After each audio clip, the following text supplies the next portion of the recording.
Drama के starting में इस कहानी की हीरोइन फिफी अपने 3 साल के बॉयफ्रेंड रोहान से मिलने के लिए क्लब में जाती है। वो बहुत खुश थी, अगले कुछ दिनों में दोनों शादी करने वाले थे। तब वो रोहान को एक बड़ा सीक्रेट बताने वाली थी, लेकिन तभी वो रोहान को वही से बात करते हुए सुनती है। वही फिफी की बेस्ट फ्रेंड थी, लेकिन फिफी के पीठ पीछे रोहान और वही का अफेयर चल रहा था। और आज तक रोहान ने फिफी को कभी ये पता भी नहीं लगने दिया। और यहाँ पर वही को वो कह रहा होता है, तुम प्रेग्नेंट हो, प्रेगनेंसी पर ध्यान दो। मैंने तो बस यूं ही फिफी को कह दिया है कि तुमसे मैं शादी करने वाला हूँ, भले एक ऑर्फन और गरीब लड़की से मैं क्यों शादी करूँगा। फिफी ये सुन करके शौक हो जाती है। ऐसा कैसे हो सकता है, जिस इंसान से वो प्यार करती थी वो उसे धोखा दे रहा है। रोहन और वही को किस करते हुए देख करके उसका दिल टूट जाता है। वो सोचते उससे अपने ज़िंदगी के 3 साल बर्बाद किए इस लड़के के पीछे। वो यहाँ पर इससे उसके हर एक कांड का बदला तो लेकर के ही रहेगी, और वो वही को भी नहीं छोड़ने वाली थी। रोहन को ये गलत फहमी था कि फिफी एक ऑर्फन है और वो गरीब है, उसका कोई कनेक्शन नहीं है, लेकिन उसे फिफी के बारे में पता नहीं था। अगले दिन फिफी सिविल ब्यूरो पहुंच जाती है। आज रोहन और फिफी शादी का सर्टिफिकेट लेने वाले थे, और बेस्ट सी बात है कि रोहन आने नहीं वाला था, लेकिन फिफी को 25 होने से पहले शादी कर लेना था, तभी उसे अपनी कंपनी की जायदाद अपनी फैमिली के मिलती। वो एक्चुअल में बहुत ही अमीर है, लेकिन उसने रोहन से ये बात छुपाई थी, वही वो सीक्रेट उसे बताने वाली थी। तभी वो इस कहानी का हीरो तियांजी से मिलती है। 3.5 साल पहले उसने तियांजी की जान बचाई थी। वो दोनों तब मिले थे, लेकिन उसके बाद से उनका कोई कनेक्शन नहीं था। तियांजी की जो शादी करने वाले पार्टनर आने वाली थी वो भी नहीं आई थी। फिर उसे भी देखते हुए पूछती है कि क्या वो उससे शादी करेगा। उसे लगता है कि शायद तियांजी मना करेगा, लेकिन तियांजी से अच्छा कैंडिडेट उसे फिलहाल दिख नहीं रहा था। लेकिन अनएक्सपेक्टेडली तियांजी फिफी को हाँ कह देता है। ये कहता है, 3 साल पहले तुमने मेरी जान बचाई थी, भले ही यहाँ पर हमारा कोई कनेक्शन नहीं था, लेकिन मैं तुम्हारे लिए इतना तो कर ही सकता हूँ। फिफी को ऐसा लगने लगता है कि वो उस जान बचाने के एहसान के बदले उससे शादी कर रहा है। दोनों सर्टिफिकेट लेकर के आ जाते हैं। तियांजी फिफी को कहता है कि शाम में मेरा ड्राइवर तुम्हें लेने के लिए आ जाएगा। हम दोनों अब लीगली मैरिड हैं, तो तुम मेरे साथ मेरे घर पर रह रही हो। फिफी सोच रही होती कि ये चीज़ें थोड़ी ज़्यादा ही फास्ट हो रही है, लेकिन वह तियांजी को मना नहीं कर पाती है। अपना नंबर दे करके वो वहाँ से कंपनी के लिए चले जाता है। फिफी सोचती है तियांजी को मना करने का उसके पास कोई रीज़न भी तो नहीं है। जैसे ही वो वहाँ से जाता है, तभी वहाँ पर फिफी का बॉयफ्रेंड रोहान आ जाता है। आते ही गुस्से में पूछने लगता है कि ये लड़का कौन था, हम शादी का सर्टिफिकेट लेने वाले और तुम किसके साथ घूम रहे हो, तुम्हारे लाइफ में कोई और है। फिफी कहते हुए कहते, क्यों, तुम्हारे लाइफ में कोई और नहीं है, आज हमारी शादी होने वाली है और तुम वही को लेकर के आए हो।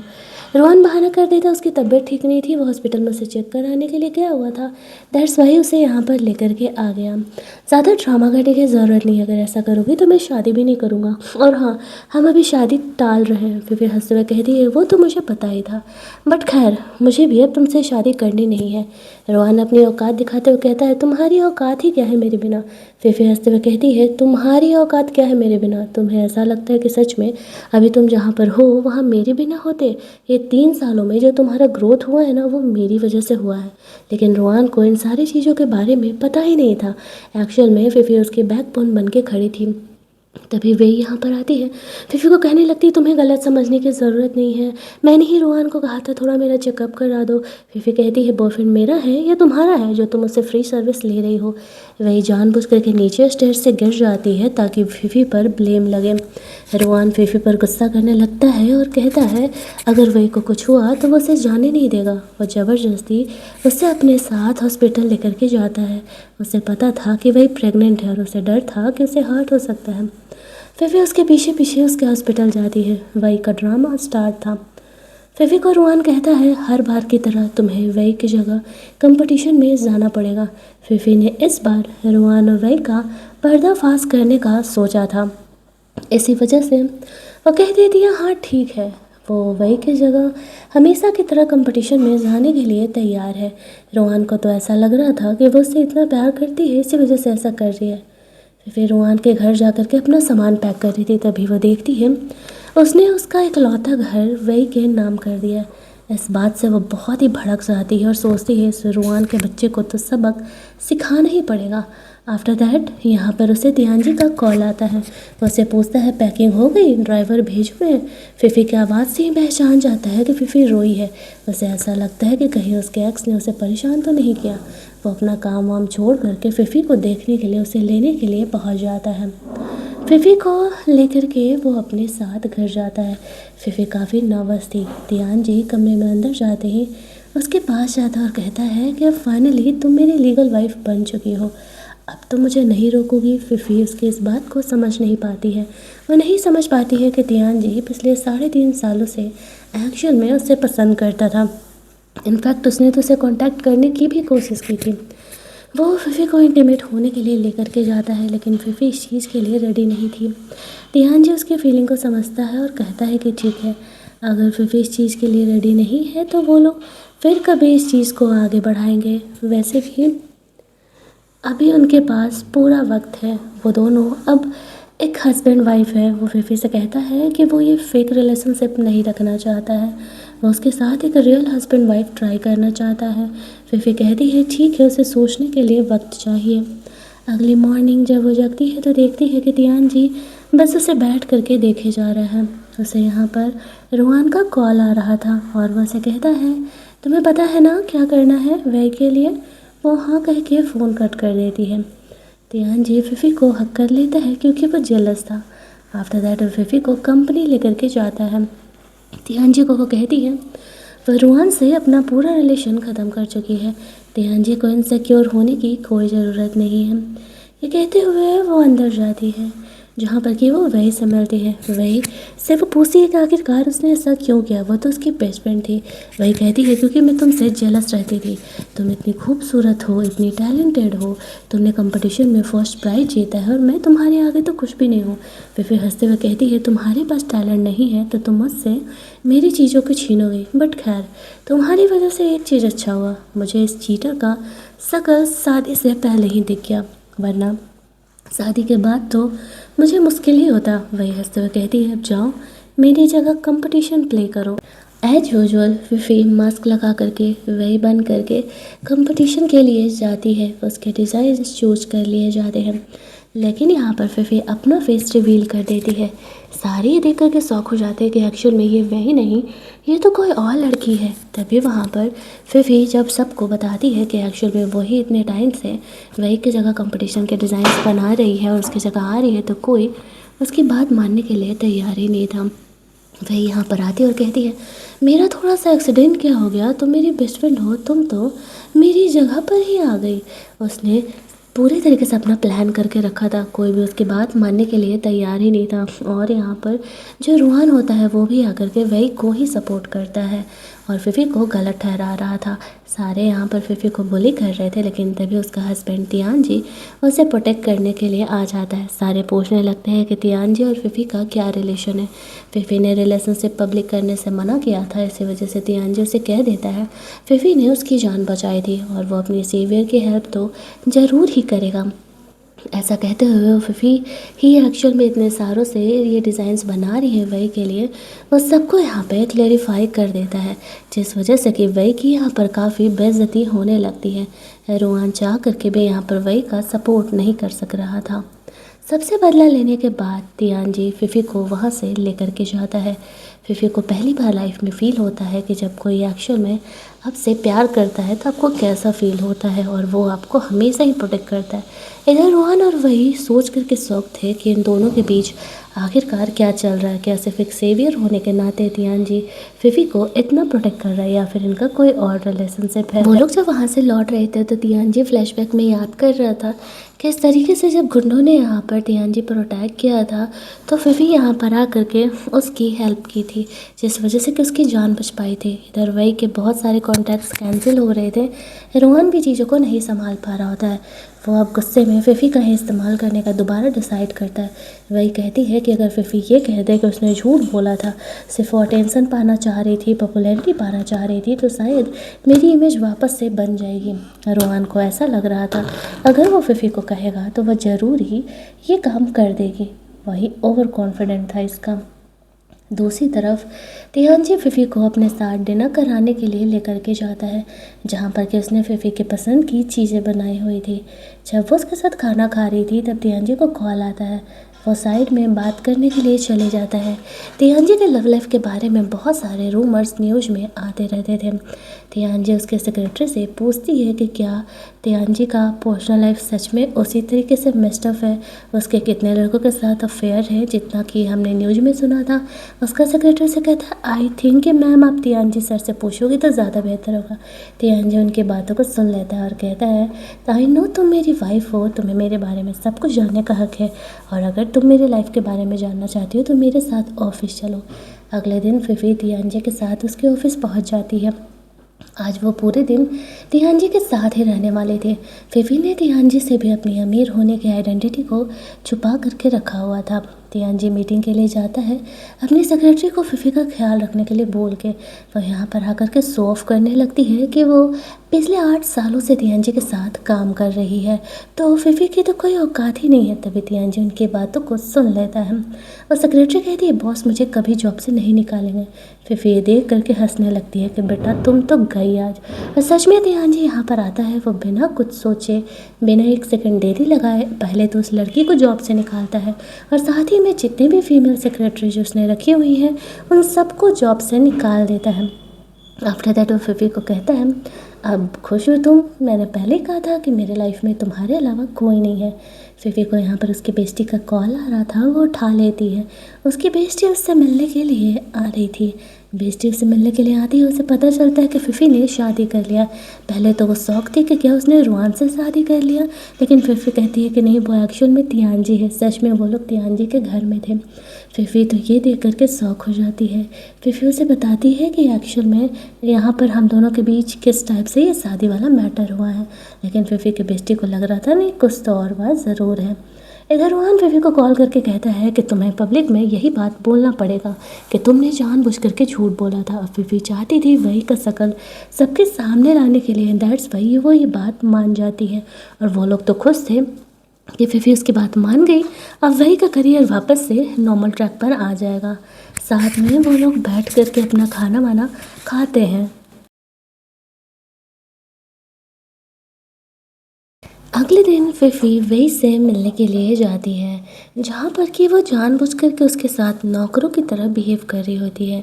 वो यहाँ पर उसने कैमरा वगैरह भी बुलाया हुआ था, जो कि इन वीडियोज़ को वो बाद में एडिट करके अपलोड करने का प्लान कर रही थी।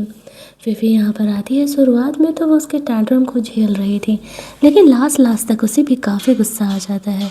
उसने खुद के ही कुछ प्लान से यहाँ पर बनाए हुए थे और यहाँ पर वो खुद इस तरीके से वही के भी अकल ठिकाने ला देती है। वो सामने ही यहाँ पर आकर के अपनी बकवास बकने लगती है और ये भी कह रही थी मेरे बारे में तो कोई नहीं जानने वाला है, मैं यहाँ पर खुद ही इन वीडियोस को अपलोड करने वाली हूँ एडिट करके। लेकिन तभी उसे पता चलता है कि एक्चुअल में ये वीडियोस तो लाइव है और उसकी सारी सच्चाई सबके सामने यहाँ पर आ चुकी है। तो जो वो ये कह रही है कि उसके बारे में किसी को कुछ नहीं पता चलने वाला है, वो एक्चुअल में अब सबको पता चल चुका है।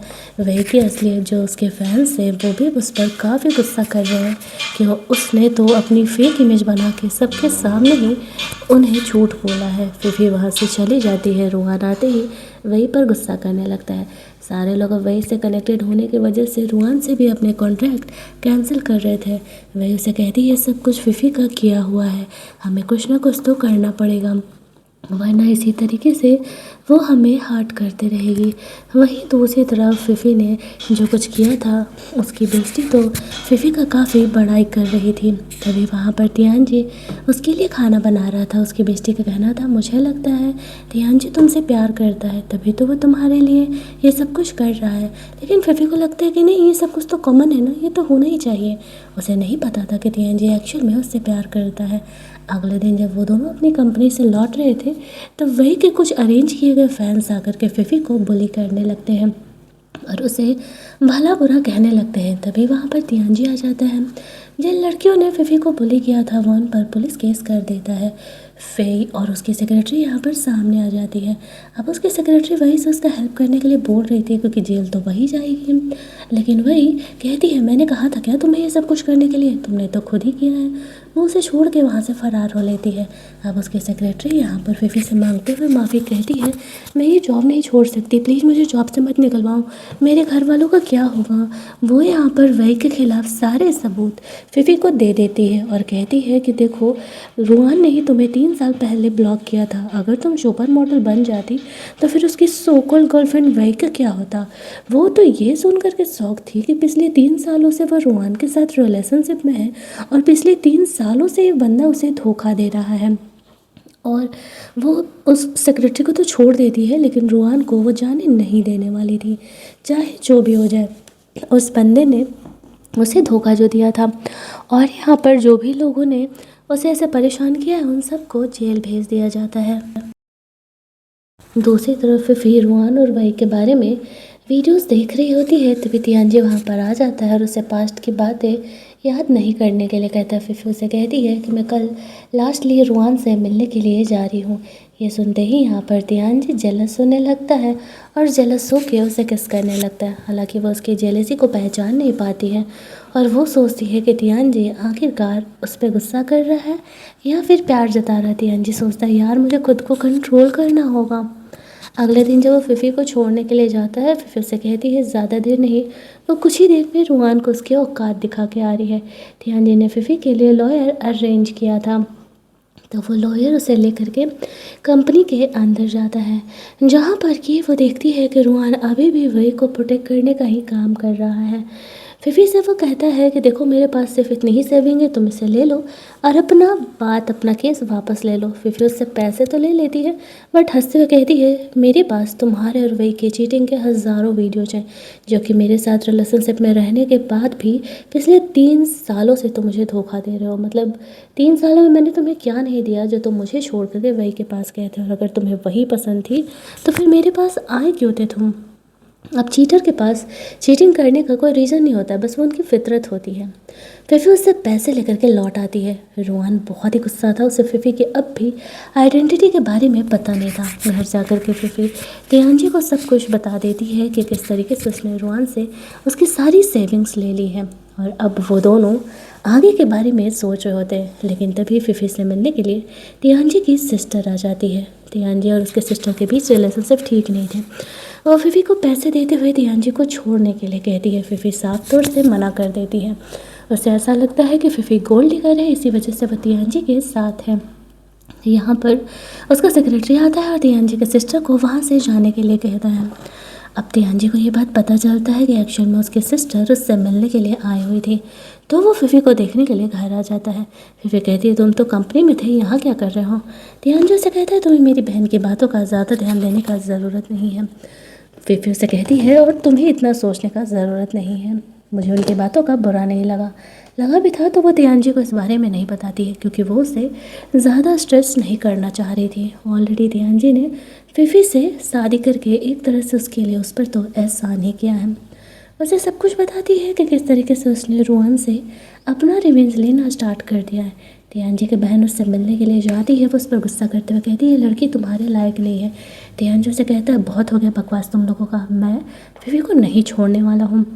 फाइनली मुझे उससे शादी करने का मौका मिला है। इधर वही इमोशनल एक्ट करते हुए तियांजी की सिस्टर से जाकर के मिलती है और यहाँ पर फिफी के बारे में झूठ बताती है कि उसने मुझे बैन करा दिया है और वह कितनी घटिया लड़की है। तियांजी के सिस्टर उसकी बातों में आ जाती है और वही को सीधा साधा मारने लगती है। वही इतनी बदमाश थी, इन पैसे देने वालों को दिखाती है कि उसका कनेक्शन तियांजी के सिस्टर के साथ है और वो लोग उसे पैसे दे देते हैं। इधर तियांजी जब घर आता है तो फिफी ड्रंक थी। वो उससे पूछ रहा था कि आखिरकार वो ड्रिंक क्यों कर रही है। इस बात पर फिफी उसे कहती है क्योंकि मुझे लगता है कि ना तो तुम मुझे पसंद करते हो ना ही तुम मुझ में इंटरेस्टेड हो। शादी को इतने महीने हो गए लेकिन फिर भी तुम मेरे साथ कभी नाइट स्पेंड नहीं किए। तियांजी उसे कहता है क्योंकि मैं चाहता था कि तुम मुझसे प्यार करो, तुम्हें ये दिखे कि मैं एहसान के लिए सब कुछ नहीं कर रहा हूँ। फिफी उसे किस करने के लिए आगे बढ़ती है लेकिन फिर घोड़े बेच करके सोने लगती है। लेकिन जब वो अगली मॉर्निंग उठती है तो देखती है कि तियानजी उसके बगल में सो रहा है, वो भी नंगू पुंगू से। ऐसा लगने लगता है कि कहीं वो दोनों इंटीमेट तो नहीं हुए हैं। वो बहुत ही ऑकवर्ड थी, लेकिन तियानजी उसे कहता है कि नहीं, डरो नहीं, मैंने तुम्हारा फ़ायदा नहीं उठाया है। वहीं दूसरी तरफ हम लोग देखते हैं कि फिफी जब अपने काम से ऑफिस के लिए जाती है, तभी वहाँ पे वो बंदा जिससे कि वो मिलने का कोशिश कर रही थी, देखती है कि वहाँ पर वही भी तियानजी की सिस्टर को लेकर के आई हुई है। एक्चुअल में रुआन ने जानबूझ करके इस बिजनेसमैन और फिफी के रिलेशनशिप 3 साल पहले ख़राब कर दिए थे। फिफी कहती है मैंने कभी भी आपको क्रिपल्ड होने की वजह से आपका काम नहीं लिया, ऐसा नहीं हुआ है। जो कुछ भी हुआ वो बस एक मिसअंडरस्टैंडिंग थी। तियानजी की सिस्टर वही का सपोर्ट कर रही थी। वो बिजनेसमैन उन दोनों को एक मौका देता है। अभी फ़ोटो शूट होने वाले थे, जो ड्रेसेस रखे हुए हैं उन्हें पहन करके बाहर आना था, और जो अच्छे से पोज दे पाता वही ये जो डील था वो जीतने वाला था। तो वो दोनों ही चैलेंज एक्सेप्ट कर लेते हैं। यहाँ पर जो उसकी सिस्टर थी वो कह रही होती फिफी तो उसके लायक ही नहीं है। फिफी उसे कहती है तो फिर तुम क्यों इतना घबरा रही हो, तुम तो अपनी क्लाइंट को लेकर के आई हो ना, तो उस बारे में सोचो, और तुम्हें तियानजी का नाम लेने का ज़रूरत नहीं है। मैं खुद के टैलेंट के दम पर ये जीतने वाली हूँ। तभी तियानजी यहाँ पर आता है और वो फिफी का सपोर्ट करता है। हालांकि फिफी ने एक्सपेक्ट नहीं किया था कि वो अपने सिस्टर को छोड़ करके उसका सपोर्ट करने वाला है। आफ्टर दैट वो दोनों अपना कंपटीशन के लिए रेडी होने के लिए चले जाते हैं। जो ड्रेसेस थे फिफी को पता था कि वो जो पहले ड्रेस चूज करेगी वही ले लेगी, और एक्चुअल में वो जानबूझ करके दूसरा ड्रेस चूज करती है। तो वो वही ले लेती है और सोचती है कि वही कंपटीशन तो जीत करके रहेगी। फिर फिफी एक ओल्ड दिखने वाले ड्रेस को चूज करती है। वो यहाँ पर वही पहन करके आती है। पहले यहाँ पर वही का फ़ोटोशूट होता है। ना तो उसे एक्सप्रेशन देने आ रहे थे और ना ही पोजेस, कोई भी उसके काम से खुश नहीं था। बारी आता है फिफी का। फिफी जब वो ड्रेस पहन करके आती है तो उसमें वो काफ़ी खूबसूरत लग रही थी। उस ओल्ड इंसान को उसमें उसकी वाइफ की झलक दिख रही होती है। वो उसके पोजेज और उसके स्माइल से इम्प्रेस हो जाता है और फिफी को ही यहाँ पर साइन कर लेता है। तियानजी की बहन को बहुत गुस्सा आने लगता है, लेकिन वो बिजनेसमैन उसे कहता है कि स्टूडियो उसका है तो डिसीजन भी उसका होगा। तियानजी बिजनेस बात करने के लिए चले जाता है। फिफी उससे पूछती है आपको कैसे पता चला था कि आप अपनी अरेंज्ड वाइफ से प्यार करते हो। वो इंसान अपना एक्सपीरियंस शेयर करता है। फिफी भी नोटिस करती है कि वो भी सेम चीज़ तियानजी के लिए फील करती है। तियानजी यहाँ पर आता है और वो अपने रिलेशन पब्लिक करने के बारे में फिफी से बोल रहा था। फिफी से कहती है कि हाँ, जल्दी ही वो लोग अपने रिलेशनशिप को पब्लिक कर लेंगे। आफ्टर दैट हम लोग देखते हैं कि विवी रोना धोना करके तियानजी की बहन को उल्लू बना करके उससे काफ़ी सारे पैसे ऐंठ लेती है, और तियानजी की बहन को तो ये बात पता ही नहीं था। वहीं दूसरी तरफ वो रोहन से मिलने के लिए जाती है। वह रोहन के साथ भी वही रोना धोना करती है और उसे यहाँ पर बार बार उल्लू बना करके वापस उसके सारे पैसे ले लेती है। दूसरी तरफ तियानजी और फिफी की लाइफ अब पहले से कहीं ज़्यादा एक दूसरे के साथ बेहतर हो गई थी। फिफी अपनी बेस्टी को छोड़ने के लिए जाती है। वो अपने शहर जा रही थी। वो यहाँ पर तियानजी की बहन से मिलती है। उसकी बहन एज यूजुअल फिफी को बुली कर रही होती है, लेकिन तभी कार से कुछ लोग आते हैं और उन दोनों को ही किडनैप करके ले करके चले जाते हैं। वैसे यहाँ पर किडनैप तो सिर्फ और सिर्फ तियानजी के सिस्टर को ही करना था। ये वही लोग थे जिससे कि वही ने पैसे उधार लिए थे। वही इन्होंने पैसे नहीं दिए तो वो यहाँ पर तियानजी के सिस्टर को किडनैप कर लिए। फिर जैसे तैसे करके तियानजी के सिस्टर को भी अपने साथ साथ सेव करने का कोशिश करती है, और इस चक्कर में वो खुद भी इंजर्ड हो जाती है।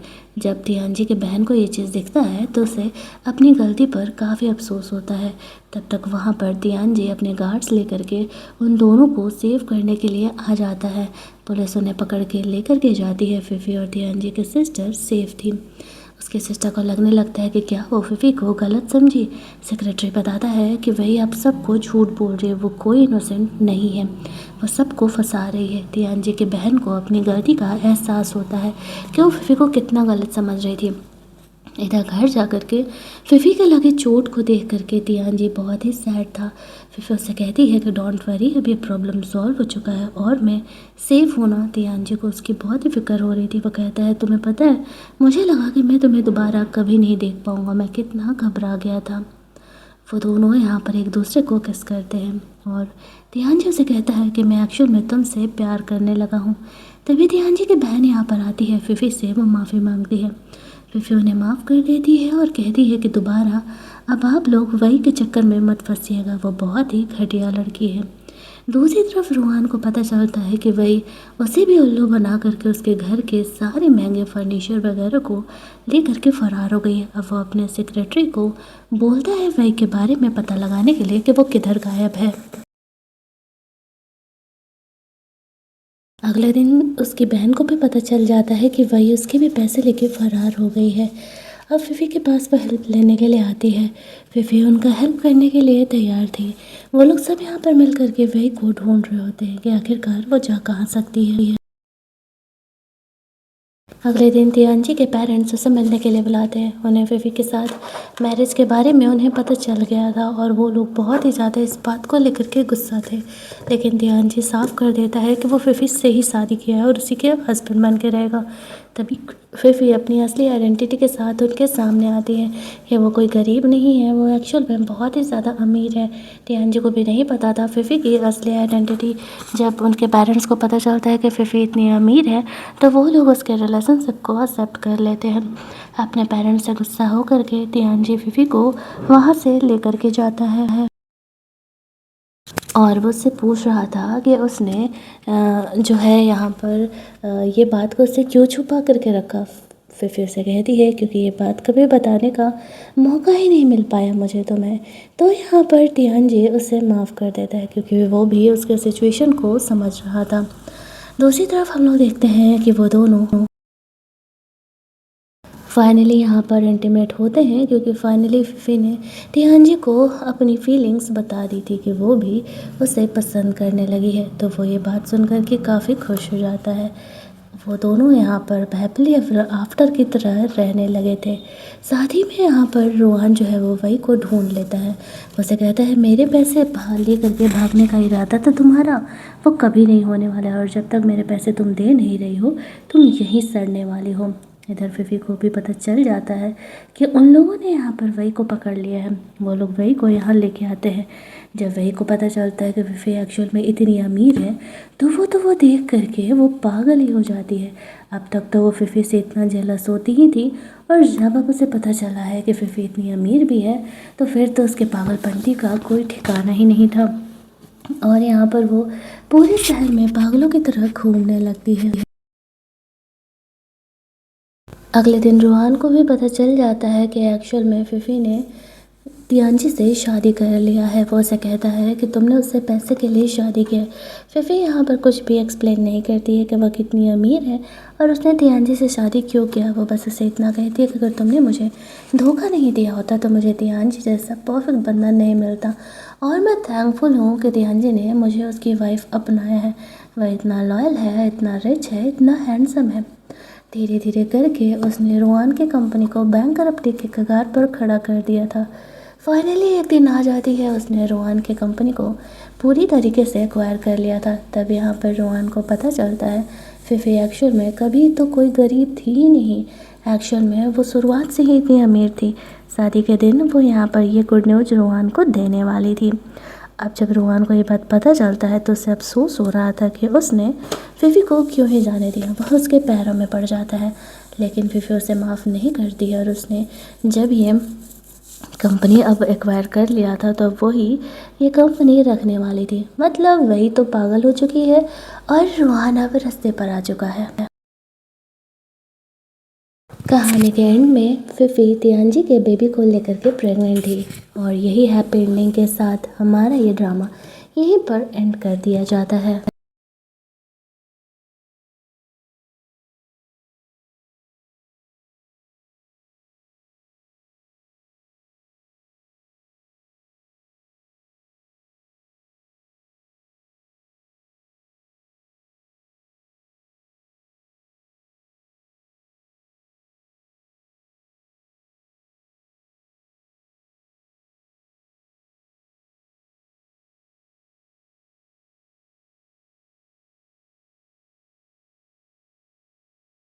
अगले दिन उसकी बहन को भी पता चल जाता है कि वही उसके भी पैसे लेके फ़रार हो गई है। अब फिफ़ी के पास वह हेल्प लेने के लिए आती है। फिफ़ी उनका हेल्प करने के लिए तैयार थी। वो लोग सब यहाँ पर मिल करके वही को ढूंढ रहे होते हैं कि आखिरकार वो जा कहाँ सकती है। अगले दिन तियानजी के पेरेंट्स उसे मिलने के लिए बुलाते हैं। उन्हें फिफी के साथ मैरिज के बारे में उन्हें पता चल गया था और वो लोग बहुत ही ज़्यादा इस बात को लेकर के गुस्सा थे। लेकिन तियानजी साफ कर देता है कि वो फिफी से ही शादी किया है और उसी के हस्बैंड बन के रहेगा। तभी फिफी अपनी असली आइडेंटिटी के साथ उनके सामने आती है कि वो कोई गरीब नहीं है, वो एक्चुअल में बहुत ही ज़्यादा अमीर है। तियानजी को भी नहीं पता था फिफी की असली आइडेंटिटी। जब उनके पेरेंट्स को पता चलता है कि फिफी इतनी अमीर है तो वो लोग उसके रिलेशनशिप को एक्सेप्ट कर लेते हैं। अपने पेरेंट्स से गुस्सा होकर के तियानजी फिफी को वहाँ से लेकर के जाता है और वो उससे पूछ रहा था कि उसने जो है यहाँ पर ये बात को उससे क्यों छुपा करके रखा। फिर से कहती है क्योंकि ये बात कभी बताने का मौका ही नहीं मिल पाया मुझे तो यहाँ पर तियानजी उसे माफ़ कर देता है क्योंकि वो भी उसके सिचुएशन को समझ रहा था। दूसरी तरफ हम लोग देखते हैं कि वो दोनों फाइनली यहाँ पर इंटीमेट होते हैं क्योंकि फाइनली फिफी ने तियानजी को अपनी फीलिंग्स बता दी थी कि वो भी उसे पसंद करने लगी है। तो वो ये बात सुनकर के काफ़ी खुश हो जाता है। वो दोनों यहाँ पर हैप्पीली एवर आफ्टर की तरह रहने लगे थे। साथ ही में यहाँ पर रोहान जो है वो वही को ढूंढ लेता है। उसे कहता है मेरे पैसे ले करके भागने का इरादा था तुम्हारा, वो कभी नहीं होने वाला है और जब तक मेरे पैसे तुम दे नहीं रही हो तुम यहीं सड़ने वाली हो। इधर फिफी को भी पता चल जाता है कि उन लोगों ने यहाँ पर वही को पकड़ लिया है। वो लोग वही को यहाँ लेके आते हैं। जब वही को पता चलता है कि फिफी एक्चुअल में इतनी अमीर है तो वो देख करके वो पागल ही हो जाती है। अब तक तो वो फिफी से इतना जेलस होती ही थी और जब अब उसे पता चला है कि फिफी इतनी अमीर भी है तो फिर तो उसके पागलपंती का कोई ठिकाना ही नहीं था और यहाँ पर वो पूरे शहर में पागलों की तरह घूमने लगती है। अगले दिन रोहान को भी पता चल जाता है कि एक्चुअल में फिफी ने तियानजी से शादी कर लिया है। वो उसे कहता है कि तुमने उससे पैसे के लिए शादी किया। फिफी यहाँ पर कुछ भी एक्सप्लेन नहीं करती है कि वह कितनी अमीर है और उसने तियानजी से शादी क्यों किया। वो बस उसे इतना कहती है कि अगर तुमने मुझे धोखा नहीं दिया होता तो मुझे तियानजी जैसा परफेक्ट बंदा नहीं मिलता और मैं थैंकफुल हूँ कि तियानजी ने मुझे उसकी वाइफ अपनाया है। वह इतना लॉयल है, इतना रिच है, इतना हैंडसम है। धीरे धीरे करके उसने रोहान की कंपनी को बैंकरप्टी के कगार पर खड़ा कर दिया था। फाइनली एक दिन आ जाती है, उसने रोहान की कंपनी को पूरी तरीके से एक्वायर कर लिया था। तब यहाँ पर रोहान को पता चलता है फिफी एक्चुअल में कभी तो कोई गरीब थी ही नहीं। एक्चुअल में वो शुरुआत से ही इतनी अमीर थी। शादी के दिन वो यहाँ पर ये गुड न्यूज़ रोहान को देने वाली थी। अब जब रोहान को ये बात पता चलता है तो उसे अफसोस हो रहा था कि उसने फिफी को क्यों ही जाने दिया। वह उसके पैरों में पड़ जाता है लेकिन फिफी उसे माफ़ नहीं करती और उसने जब ये कंपनी अब एक्वायर कर लिया था तो वही ये कंपनी रखने वाली थी। मतलब वही तो पागल हो चुकी है और रोहान अब रास्ते पर आ चुका है। कहानी के एंड में फिफी तियानजी के बेबी को लेकर के प्रेग्नेंट थी और यही हैप्पी एंडिंग के साथ हमारा ये ड्रामा यहीं पर एंड कर दिया जाता है।